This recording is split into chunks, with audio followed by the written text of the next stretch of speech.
പ്രിയരെ, ഐസിലിയുടെ മറ്റൊരു സക്സസ് വീഡിയോയുമായി ഞാൻ നിങ്ങൾക്ക് മുമ്പിൽ വന്നിരിക്കുന്നു.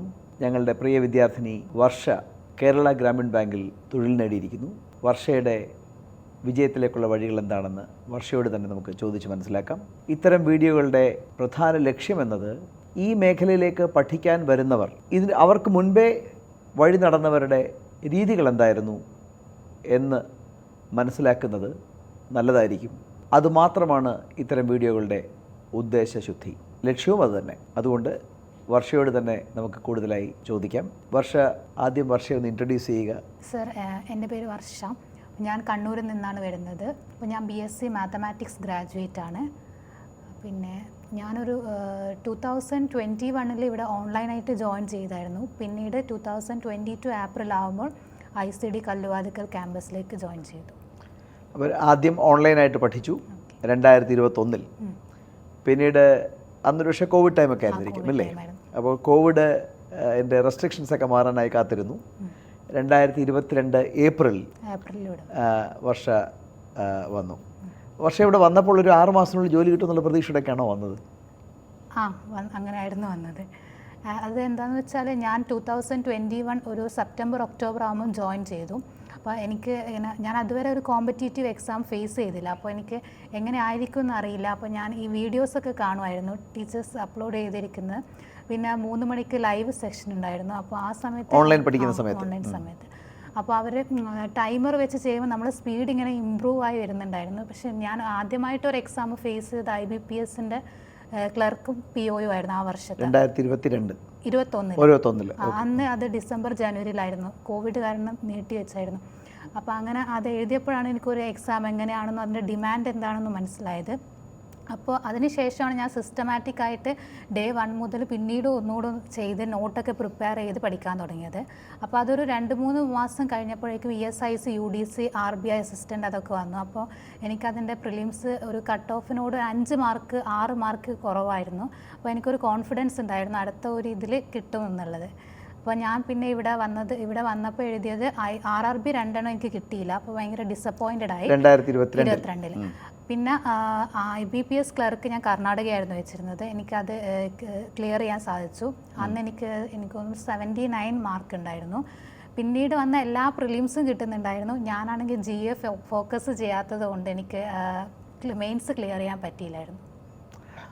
അപ്പോൾ ഈ 2021 മുതൽ പഠിക്കുന്ന ഒരാളെന്ന് കൂട്ടാം. 2021 ഡിഗ്രി കഴിഞ്ഞതിന് ശേഷമാണ് വർഷ ഇത്തരം പരീക്ഷകളിലേക്ക് വരുന്നത്, അല്ലെങ്കിൽ ICDയുടെ സേവനങ്ങൾ വാങ്ങി തുടങ്ങിയത്. 2021 ഓൺലൈനായിട്ട് പഠിച്ചു. 22 മുതൽ ഓഫ്ലൈനായിട്ട് ഇവിടെ വന്ന് പഠിക്കുന്നു. തുടക്കത്തിൽ കുറച്ചധികം പരാജയങ്ങൾ വന്നു. RRB കിട്ടാതെ വന്നപ്പോൾ ഒരു ഡിസപ്പോയിൻമെൻറ്റ് അതും വർഷ തുറന്നു പറഞ്ഞു. പിന്നീട് വർഷ പ്രിലിമിനറി പാസ്സാവാൻ തുടങ്ങി, പക്ഷേ മെയിൻസ് പാസ്സായില്ല. എന്തുകൊണ്ടാണ്, എന്ത് വിശ്വാസത്തിൻ്റെ പുറത്താണ് വീണ്ടും ഇത് പഠിച്ചാൽ കിട്ടും എന്ന് ചിന്തിച്ചുറച്ച് വീണ്ടും പഠിക്കാനുള്ള മുമ്പോട്ട് പോകാനുള്ള കാരണം? എനിക്ക് RRB 2 എക്സാമും എനിക്ക് ഒരു കട്ട് ഓഫിനോട് അടുത്തെത്തി. പക്ഷേ അപ്പോൾ ഞാനൊരു പ്രതീക്ഷ ഉണ്ടായിരുന്നു അടുത്തതിന് കിട്ടുമായിരിക്കുമെന്ന്. കാരണം 4 എക്സാമും കട്ട് ഓഫിന് അടുത്തോട്ട് വരുന്നുണ്ടല്ലോ പ്രിലിംസ്. അപ്പോൾ ഞാനൊരു എക്സ്പെക്റ്റേഷൻ വെച്ച് അടുത്തതിന് കിട്ടുമെന്ന്. പിന്നെ വീട്ടുകാർ നല്ല സപ്പോർട്ടായിരുന്നു. ഞാനൊന്ന് ഡൗൺ ആകുമ്പോഴേക്കും അവരെന്നെ വിളിച്ച് മോട്ടിവേറ്റ് ചെയ്യായിരുന്നു. പിന്നെ പഠിച്ചിട്ട് ജോലിയുമായിട്ട് വന്നാൽ മതി എന്ന്. Very good. ഇൻഫാക്റ്റ് ഞാൻ നിങ്ങളുടെ കൂടെ തന്നെ പഠിച്ച നിങ്ങളുടെ ഒരു വലിയ ബാച്ചാണല്ലോ ഇപ്പോൾ കിട്ടിയിരിക്കുന്നത്. നിങ്ങളോട് തന്നെ പഠിച്ച നിളയുടെ ഇൻ്റർവ്യൂവിൽ ഞാൻ പറയുന്നുണ്ടായിരുന്നു, ഞാൻ പഠിക്കുന്ന കാലം മുതൽ ഏതാണ്ട് ഇങ്ങനെയാണ്, എല്ലാവരും വന്നു കണ്ടു കീഴടക്കി എന്ന രീതിയിലാണ് വരുന്നത്, വന്നിരുന്ന ഉടനെ ജോലി കിട്ടുമെന്ന്. പക്ഷേ അങ്ങനെയല്ല. ഇതൊരു മത്സര പരീക്ഷയാണ്. അക്കാദമികമായ പരീക്ഷകളിൽ നിന്ന് തീർത്തും വിഭിന്നമാണ്. അക്കാദമിക പരീക്ഷയിൽ ഇപ്പോൾ താങ്കൾ BSc മാത്തമാറ്റിക്സ് വർഷയോടൊപ്പം പഠിച്ച എല്ലാവരും ജയിച്ചു, വർഷയും ജയിച്ചു. അപ്പോൾ അതിൽ മാർക്കിൻ്റെ ചില വ്യതിയാനങ്ങളുമൊക്കെ ഉണ്ടെങ്കിലും പലരും ജയിക്കുന്നുണ്ടാവും. വർഷയേക്കാൾ കൂടുതൽ മാർക്ക് വാങ്ങിയവരുണ്ടാവും, കുറച്ച് വാങ്ങിയവരുണ്ടാവും. അതെല്ലാവരും വിജയിക്കുകയാണ്. എന്നാൽ മത്സര പരീക്ഷയിൽ വിജയിക്കണമെങ്കിൽ നമ്മൾ മറ്റൊരാളെ പരാജയപ്പെടുത്തിയേ പറ്റുള്ളൂ. അപ്പോൾ ഒരു കോമ്പറ്റേറ്റീവ് സ്പിരിറ്റ്, ഒരു ഫയർ ഇൻ ദ ബെല്ലി ഉണ്ടെങ്കിൽ മാത്രമേ മത്സര പരീക്ഷയിൽ വിജയിക്കുകയുള്ളൂ. അപ്പോൾ ആ ലെവൽ ഓഫ് കോമ്പീറ്റൻസ് എത്താനായി അല്പം സമയമെടുക്കും. അത് പലർക്കും പല രീതിയിലായിരിക്കും. അപ്പോൾ വർഷ തന്നെ കൺഫസ് ചെയ്തു, ഞാൻ ജനറൽ അവയർനെസ് അത്രയും ഫോക്കസ് ചെയ്യുന്നുണ്ടായിരുന്നില്ല എന്ന്. അതും ഞാൻ പഠിക്കുന്ന കാലം മുതലേ കണ്ടുവരുന്നൊരു കാര്യമാണ്. എല്ലാവരും തന്നെ കണക്കും റീസണിങ്ങും എത്ര മണിക്കൂറുകൊണ്ട് പഠിക്കും, പക്ഷേ ഇംഗ്ലീഷും ജനറൽ അവയർനെസ്സും ഇമ്പ്രൂവ് ചെയ്യാനൊന്നും ശ്രമിക്കില്ല. പിന്നെ കൂടെ പഠിച്ചവർക്കൊക്കെ ജോലി കിട്ടുന്നു. അങ്ങനെ വരുമ്പോഴാണ് ഒരു മാറ്റം വരുന്നത്.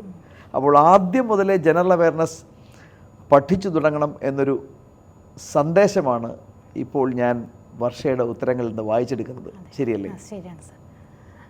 എങ്ങനെയാണ് വർഷ ICD കുറിച്ച് അറിഞ്ഞത്? ഞാൻ ഇവിടുത്തെ ഞാൻ ഡിഗ്രി പഠിച്ചുകൊണ്ടിരിക്കുന്ന സമയത്ത് തന്നെ ഇങ്ങനെ ബാങ്കിങ്ങിനെ പറ്റിയിട്ട് കൂടുതലായി അന്വേഷിക്കാൻ നോക്കി. അപ്പോൾ യൂട്യൂബിലൊക്കെ സെർച്ച് ചെയ്യായിരുന്നു.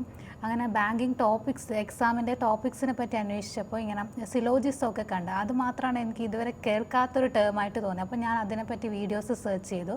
അങ്ങനെ ഇവിടുത്തെ ഒരു എക്സ് ഫാക്കൽറ്റി ചെയ്തൊരു വീഡിയോ ഉണ്ടായിരുന്നു. ആ മിസ്സ് വേറെ ഏതോ ഇൻസ്റ്റിറ്റ്യൂട്ടിൽ ഇപ്പോൾ വർക്ക് ചെയ്യുകയാണ്. അപ്പോൾ ആ മിസ്സ് ആ ഇൻസ്റ്റിറ്റ്യൂട്ടിനെ പറ്റി പ്രൊമോട്ട് ചെയ്യുന്ന വീഡിയോ ആണ്. പക്ഷേ അതിൻ്റെ കമൻറ്റ് സെക്ഷൻ കംപ്ലീറ്റ് ICDയിലെ സ്റ്റുഡൻസിൻ്റെതായിരുന്നു. അപ്പോൾ മിസ്സ് അവിടെ പഠിപ്പിച്ചപ്പോൾ നല്ല ക്ലാസ് ആയിരുന്നു. അങ്ങനെയാണ് ഞാൻ കുറേ ICD റിപ്പീറ്റഡായി കമൻറ്റ് സെക്ഷനിൽ കണ്ടപ്പോൾ ഞാൻ ICDയെ പറ്റി നോക്കി. അങ്ങനെ ആ സമയത്ത് ഇവിടെ ഓൾ ഇന്ത്യ ഫസ്റ്റ് റാങ്ക് കിട്ടിയ ആരുടെയൊക്കെ വീഡിയോസ് ഞാൻ കണ്ടായിരുന്നു. അങ്ങനെ എനിക്ക് തോന്നി ICD ഒരു നല്ലൊരു ഓപ്ഷൻ ആണെന്ന്. അങ്ങനെ ഞാൻ ഓൺലൈനിലേക്ക് ജോയിൻ ചെയ്തത്. ഓക്കെ. ഇപ്പോൾ അടുത്ത ഒരു പരീക്ഷയും കൂടെ റിട്ടേൺ ടെസ്റ്റ് പാസ്സായിരിക്കുന്നു. State bank of India probationary officers. തീർച്ചയായിട്ടും വർഷയ്ക്ക് വീണ്ടും വീണ്ടും ഉന്നത വിജയങ്ങളുണ്ടാവട്ടെ. ഈ മേഖലയിലേക്ക് കടന്നു വരുന്ന ഒരാളുടെ അടുത്ത് വർഷ കൊടുക്കുന്ന ഒരു ഉപദേശം അല്ലെങ്കിൽ നിർദ്ദേശം എന്തായിരിക്കും? ഇപ്പം നമ്മളൊരു ഗ്രാജുവേഷൻ പഠിക്കുമ്പോൾ നമുക്കിങ്ങനെ കൂളായിരുന്നു പഠിക്കാം. പക്ഷേ ഇത് നമ്മൾ കുറച്ചുകൂടെ എഫേർട്ട് ഇടണം. അപ്പോൾ അതിന് റെഡി ആയിട്ട് വേണം നമ്മൾ വരാൻ വേണ്ടിയിട്ട്. ഇപ്പം ഞാനിവിടെ വന്നപ്പോൾ കുറേ പേര് പണ്ട് നമ്മൾ എങ്ങനെയാണോ ഡിഗ്രി ചെയ്തുകൊണ്ടിരുന്ന ആ ഒരു മൈൻഡ് സെറ്റോടുകൂടെ തന്നെ പോകുന്നത് കണ്ടായിരുന്നു. പക്ഷേ എനിക്ക് ഓൾറെഡി ഞാൻ എക്സാം എഴുതി ശീലമായതുകൊണ്ട് എനിക്ക് ആ എക്സാമിൻ്റെ ഡിമാൻഡ് അറിയാവുന്നതുകൊണ്ട് ഞാൻ വന്നപ്പോൾ മുതൽ സിസ്റ്റമാറ്റിക് ആയിട്ട് തന്നെ പഠിച്ചുകൊണ്ടിരുന്നായിരുന്നു. അപ്പോൾ ഈ പറയുന്ന ആദ്യം പരീക്ഷകൾ കിട്ടിയില്ല, പിന്നെ പ്രിലിംസ് പാസ്സാവാൻ തുടങ്ങി, മെയിൻസ് കിട്ടിയില്ല.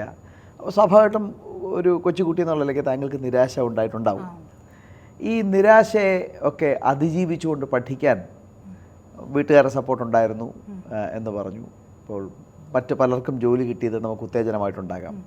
എങ്കിൽ കൂടെ ഒരല്പം സമയമെടുക്കും എന്ന ഒരു ഉപദേശവും കൂടെ പഠിക്കാനായി ഈ മേഖലയിലേക്ക് ഇറങ്ങുന്നവർ കൊടുക്കണ്ടേ? കൊടുക്കണം സർ. എനിക്ക് നേരത്തെ ഇത് കിട്ടിയായിരുന്നു. എൻ്റെ നാട്ടിലൊരു ചേട്ടൻ ഉണ്ടായിരുന്നു. ആ ചേട്ടൻ RRB PO ക്ലിയർ ചെയ്ത് ഇപ്പോൾ അസിസ്റ്റൻറ്റ് മാനേജറായി വർക്ക് ചെയ്യുക. അപ്പോൾ ഞാനിവിടെ വരുന്നതിന് മുന്നേ അവരോട് പോയി അന്വേഷിച്ചായിരുന്നു. അപ്പോൾ ആ ചേട്ടൻ പറഞ്ഞു ഞാനും ഇതുപോലെ കുറച്ച് ടൈം എടുത്തിട്ടാണ് പിന്നീട് എനിക്ക് IBPS PO RRB PO എല്ലാം ഒരുമിച്ച് കിട്ടിയായിരുന്നു. അപ്പോൾ എനിക്ക് ആ ഒരു ഇതുള്ളത് കൊണ്ട് ഞാൻ വർഷയുടെ ഒരു ICD ദിനം എങ്ങനെയായിരുന്നു? ജനറലി എങ്ങനെയാണ് ടൈം ഡിവിഷൻ? എന്താണ് പൊതുവിൽ എങ്ങനെയാണ് പോയത്? ഇവിടുത്തെ സാഹചര്യങ്ങൾ എങ്ങനെയാണ് ഉപയോഗപ്പെടുത്തിയത്? ഞാനൊരു രാവിലെ 5 മണി 5:30 ആകുമ്പോൾ എഴുന്നേൽക്കും. പിന്നെ ആ സമയത്ത് തന്നെ ഇവിടെ ലൈബ്രറി ഓപ്പൺ ആണ്. അപ്പോൾ ഞാൻ ലൈബ്രറിയിൽ വന്നിരുന്ന് അവിടുന്ന് മെറ്റീരിയൽസ് എടുത്ത് ചെയ്യുമായിരുന്നു. ഇവിടുത്തെ മെറ്റീരിയൽസ് ചെയ്തിട്ടാണ് എനിക്ക് സ്പീഡ് വന്നത്. ഞാൻ ഡെയിലി ഒരു 5-6 QAൻ്റെതും റീസണിങ്ങിൻ്റെയും സ്റ്റാർട്ടിങ് മുതലേ ചെയ്തു വരുമായിരുന്നു. അപ്പോൾ എനിക്ക് അങ്ങനെയാണ് എൻ്റെ സ്പീഡ് ഇമ്പ്രൂവ് ആയി വന്നത്. പിന്നീട് ഞാനൊരു 5 മണി മുതൽ പിന്നെ ഒരു 7:30 ആ സമയം വരെ ഞാൻ ലൈബ്രറിയിലാണ്. പിന്നെ ബ്രേക്ക്ഫാസ്റ്റ് അങ്ങനെ പിന്നെ റെഡിയായി ക്ലാസ്സിലേക്ക് വരും. ക്ലാസ് കഴിഞ്ഞാൽ ഞാൻ ലൈബ്രറി ഓർ ലാബ് ആണ് നോക്കുന്നത്. പിന്നെ ഒരു 5 മണിക്ക് ഹോസ്റ്റലിൽ പോയി പിന്നെ ഒരു 7 മണിയൊക്കെ ആകുമ്പോൾ പിന്നെയും പഠിക്കാൻ തുടങ്ങും. ഒരു 11 o'clock വരെയൊക്കെ ഞാൻ ഇരിക്കുമായിരുന്നു. Very good. ഇനി വർഷ പറയാതെ പോയ ഒരു കാര്യം, എനിക്ക് ഏറ്റവും അഭിമാനം തോന്നുന്നത് വർഷയുടെ ഇംഗ്ലീഷിലുള്ള ഇമ്പ്രൂവ്മെൻ്റ് ആണ്. സാറിൻ്റെ ഒരു എഫേർട്ട് കൊണ്ടാണ്. എൻ്റെ എഫേർട്ടല്ല, വർഷയുടെ എഫേർട്ട് കൊണ്ടാണ്. കാരണം ഏതാണ്ടൊരു 1 കൊല്ലം 1.25 കൊല്ലം മുമ്പാണെന്ന് തോന്നുന്നു ഒരിക്കൽ വർഷ എൻ്റെ അടുത്ത് പറയുന്നത് എൻ്റെ ഇംഗ്ലീഷ് എനിക്ക് ഒരു ബാലികേറാമലയായി നിൽക്കുകയാണ്. അപ്പോൾ ഞാൻ പറഞ്ഞ കാര്യം എനിക്ക് ഓർമ്മയുണ്ട്. വർഷ എല്ലാ ദിവസവും എഴുതും. അത് ഓരോ സബ്മിറ്റ് ചെയ്യാവുന്ന ദിവസങ്ങളിൽ സബ്മിറ്റ് ചെയ്യൂ എന്ന് ഒക്കെ വർഷ നിരന്തരമായി എഴുതുമായിരുന്നു. എനിക്ക് ഓർമ്മ വരുന്നത് I could easily sense and understand the changes that you have made.